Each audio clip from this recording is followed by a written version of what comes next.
Starting segment 2, I just wanted to kind of sum up the pros and cons of looking at e-text, whether they are purchased or created using iBooks Author, CK12 Foundation, or something like that. Of course, the pros in creating, most of the creation portions are free. iBooks Author is a free software through Apple. CK12 Foundation offers free content that you can create textbooks from. They do become more interactive and engaging. Especially the ones that you could see through iBooks Author. They're easy to update and stay current. I know currently we're using science textbooks that are probably 10, 12 years old, and the expense of updating them every year is not even possible. But the fact of using something like this, with an e-text, you can actually have updates made on a regular basis, and if a publisher puts out a new update to a current textbook, you also get the update. It's easy and convenient to access, whether it's through an iPad, computer, or something along that line. Also makes it easier for homebound students to stay up with content, whether it's short-term, long-term, but they have the access to those materials as long as they have internet access or a device that has that file loaded on it. As well as the beginning of creating online courses. One of our goals in the future, I think, is probably to start to offer some of our courses in some sort of online format, and creating digital resources is probably one of the first steps along that path. Cons, of course, cost of purchasing ebooks, especially if you're looking at a yearly renewal. Devices needed. You have to look at digital equity. Do we have, would everybody have a device? Especially with our economic demographics, that could be an issue. And do we want to go to a one-to-one initiative or something along that line? Also, time to create. If we're looking at creating our own books from our material, teachers are going to need time to do that. Whether it's through professional development or payment or something along that line. And the other key thing that I see as a big hindrance is that Windows right now is limited in their software that is, they don't have anything really similar to iBooks Author, which allows them to do it on a PC format. Looking at my other option, which is probably a little bit more versatile in terms of what devices you would use and what content you might use, and that's my reference to containers or web tools designed to hold content and create easy access to a multitude of tools and links. Things like wiki spaces, Moodle, Google Sites, iTunes Course Manager, which is relatively new and free for use under their iTunes U label. Wiki spaces, I'm sure most of us in education are familiar with this at this point. One example I'd like to show real quick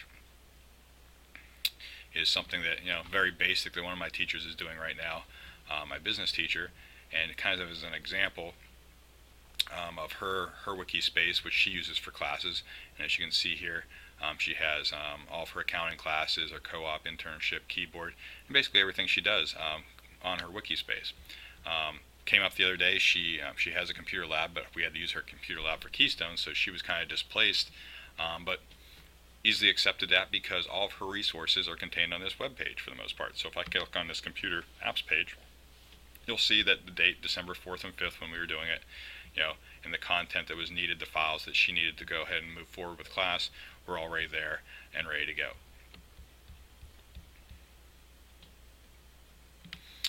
Other examples, of course, wiki spaces. Moodle is very similar. In a format, here's a general format.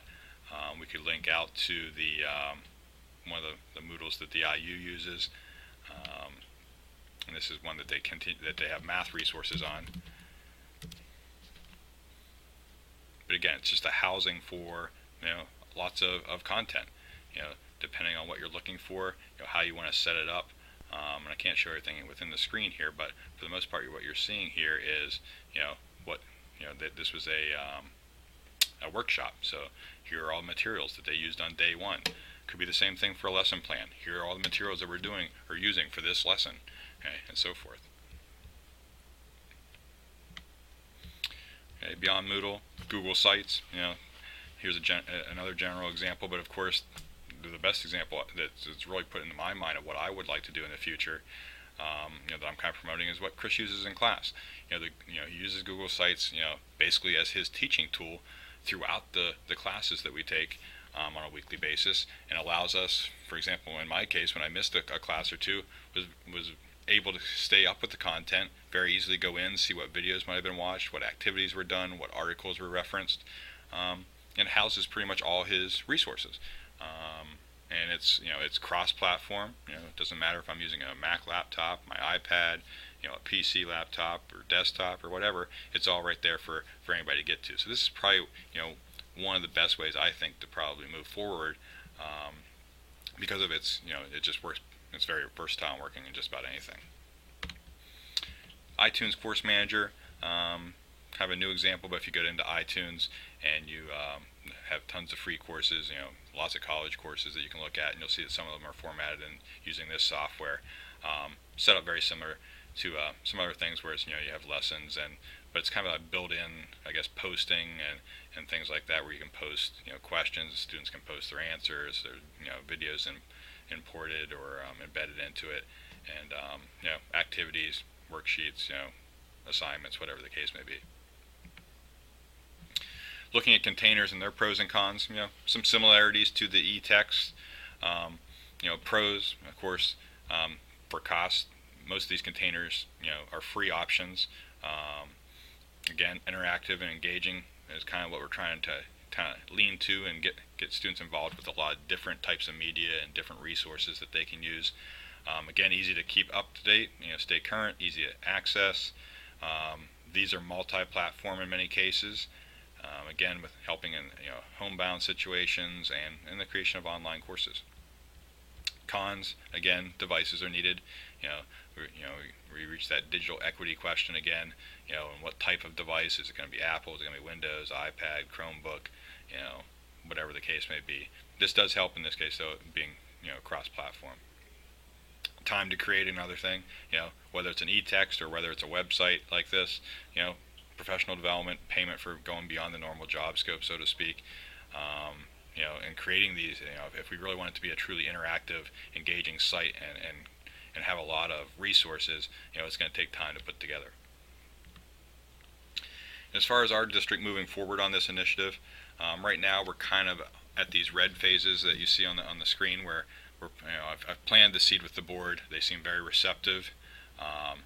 Starting to kind of take that seed and move it into developing a vision. Where do we want to go? What do we want to do? What's the next 5 years look like? And trying to start to get some feedback on that. So as we move forward, especially next year, as we look at comprehensive planning, and updating tech plans and things like that, that we have a vision that meets what we're really wanting to do.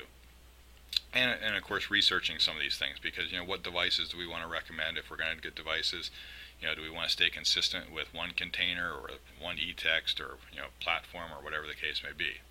And then of course, as we've seen in the book, creating that plan, for the deployment eventually, selecting, arranging, budgeting, timelines, the procurement, quotes, POs, implementation, installing everything, training on it. Training's probably huge. I mean, it's going to take a lot of time to get staff up to date on what they need to do and how they need to do it, and maybe even doing some pilots to really see what works out best. And then, of course, if you get this into place, the maintenance and monitoring and revising, based on what you're finding out. At this point in the presentation is where I would have asked for questions, thoughts. What are your schools doing?